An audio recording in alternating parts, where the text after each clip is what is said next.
Exs-318 corrective exercise video. Immobile ankle and calf muscle dysfunction. I have a very immobile ankle and calf muscle dysfunction, as you can see, because I broke my right femur playing sports in high school. As you can see, the right ankle has no dorsiflexion. The right side is also weaker than my left, as my right side is the femur that I broke.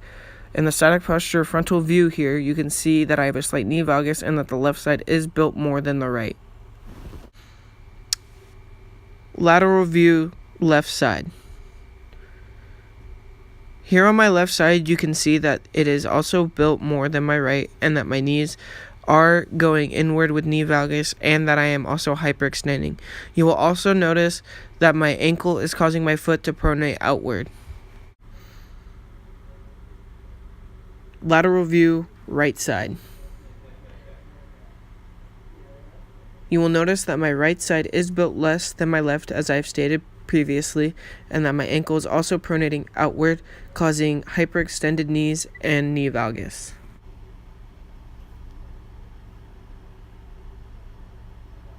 Posterior view.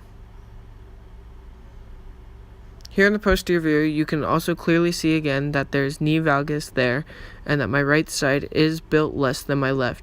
This is due to being not my less dominant side, and that this is the side I broke my femur on back in high school. Now that we are done with static posture, here is the overhead squat assessment. The overhead squat assessment will show you that the knee is going outward from the squat, going back into knee valgus. Moving into the lateral view, you will notice that my right heel will come up off the ground, showing my calf muscle dysfunction, as well as my immobile ankle. My ankles are also causing my feet to pronate outwards while I squat.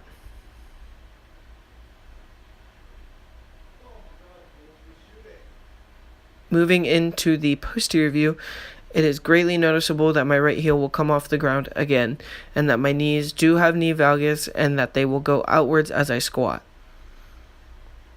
You may also notice that my trunk comes forward as my shoulders go down with it as I squat as well, which is also not good, but we will stick to my calf complex and the dysfunction there throughout the video.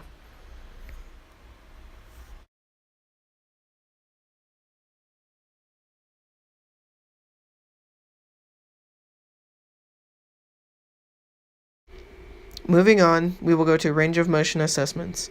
The range of motion assessment I took is dorsiflexion, as on my right side.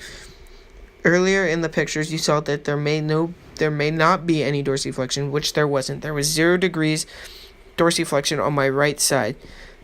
This shows the immobile ankle there on my right side that we will be able to fix through exercises later in the video. Moving on from range of motion into manual muscle testing. The manual muscle testing that takes place is my tibialis anterior and posterior and the fibularis longus. As you can see, it is very weak on my right side, as Miguel is able to pull my foot out of the starting position very easily here. I will now show you a video on my left side to show how strong it is compared to my right, as I am able to resist Miguel very well.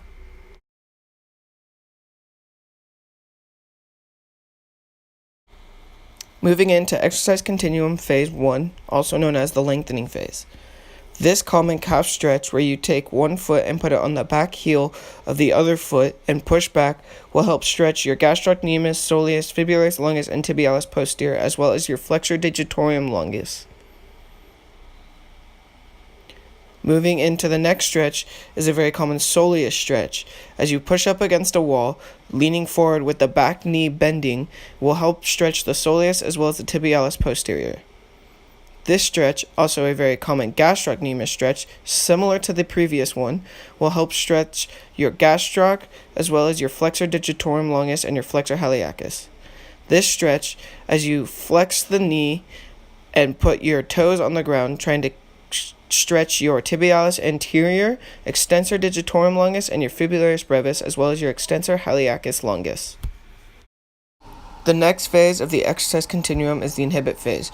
For this phase, I chose to foam roll. Starting with the outside part of my calf, I will be foam rolling the fibularis longus and the fibularis brevis.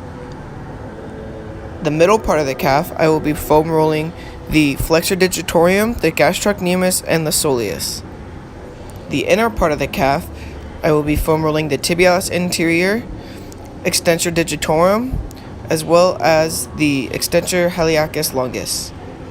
Now, when foam rolling, if there is any tender points in this phase, it is best to hold the foam roll on that part to help release any tightness or pressure on that tender spot.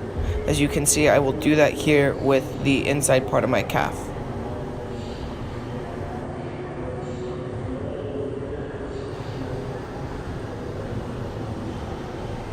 Phase 3 of the exercise continuum is the activation phase. To activate these muscles, I will start with a video of a resistance band around my foot and a friend pulling against it as I try to put my foot through eversion, activating these muscles. This mainly activates the tibialis anterior and posterior as well as the fibularis longus and brevis. This video is them holding the resistance band the other way and my foot going through inversion. Another great exercise to activate these muscles or the calf muscle complex overall is jump rope. Jump rope is a consistent movement which helps activate all muscles in the calf complex. The next phase, or the last phase of the exercise continuum, is the integration phase. To help start the integration phase, I chose to run on a treadmill without it on, using my legs to push and start the belt, as this helps integrate an exercise with all calf muscles and working them out. The next one is a reverse calf raise, which helps integrate a use of the tibialis anterior and posterior and all other calf muscles, but the main mover will be the tibialis anterior and posterior.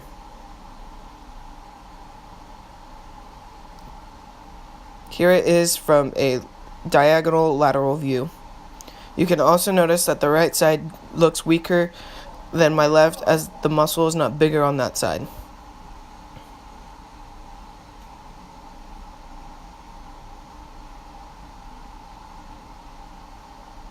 The next integration exercise that I picked is farmer's walk but on my toes.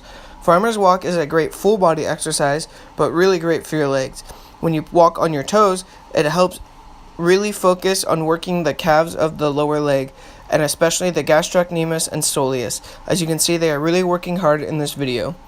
This is the last exercise that I have for this video. I hope you enjoyed it. Thanks for watching.